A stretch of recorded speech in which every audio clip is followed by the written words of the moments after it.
For the care teams at our hospices, some of the most challenging times, but also the most rewarding times, are caring for a child as they reach the end of life and supporting the family. When we meet families in hospital, and we might have known them for a long time, and we talk about end-of-life care for their child, and we talk about what their choices are in terms of where they might be. They might choose hospital, they might choose to be at home, or they might choose the hospice.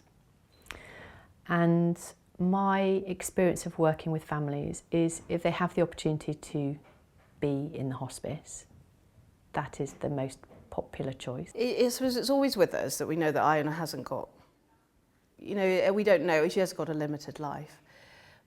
But they're so brilliant here about bringing it, talking about it if you need to, or not if you don't want to. So we have had conversations, haven't we, with the staff here, and I mean, I think the last time I was here, we had a chat with the doctor, didn't we? And we were just talking about sort of the plan if Iona should go through an event, which we'd have to then make a decision. Do we actively treat her, or do we not? Do we allow her to go? And it's talked about it now, it feels quite a hard conversation to have, but it just came quite naturally because they're used to it here, I suppose, and they do it a lot.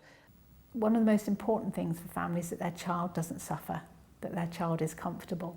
So coming to the hospice, where there are children's nurses and doctors who are very expert and experienced in the delivery of symptom management, so seizures are controlled, their child isn't in pain, that they're kept comfortable at all times, does mean that those last days can be enjoyed as best they can. I explored what I wanted for Lucas, when the end was going to come, and it's here at Little Harbour. It's very comforting knowing, really, really comforting knowing that we've got a safe place to come to when things get really tough. Our aim is to support the family as best we can to achieve what families will say is a good death. It sounds strange, but they say actually we didn't want this to happen, but it couldn't have happened in a better way.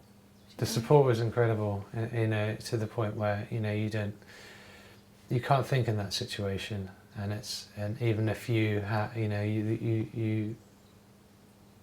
you have an expectation that you will lose your child, it's very difficult to cope with it happening, and it can't not be a shock,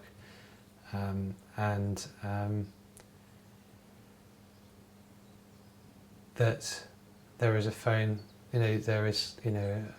you can phone someone and that support is there, and that they came to help us, and then while we were here they organised all those things that you don't even wish to think about.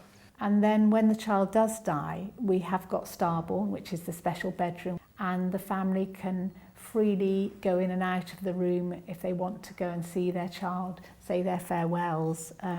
They can decorate the room in the way that they would want to, with all the sort of photographs and special things that the child treasured that can be alongside them, which many families find really helpful.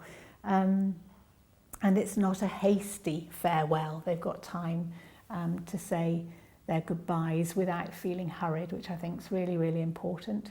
I remember still everybody coming and they were asking, making teas, and we kept them really busy. It was so, it was quite crowded, to be honest, for the last days.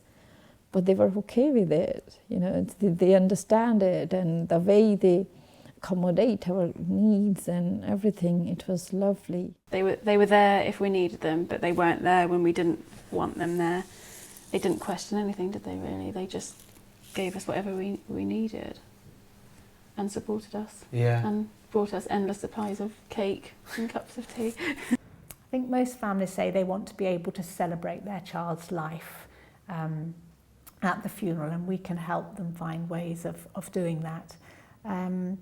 And then the care team carry on to provide bereavement support after the child's death and the funeral by keeping in touch with the family at home, going to visit them, telephoning them, but also families can return here as well and receive that ongoing support from the members of the care team they knew particularly well.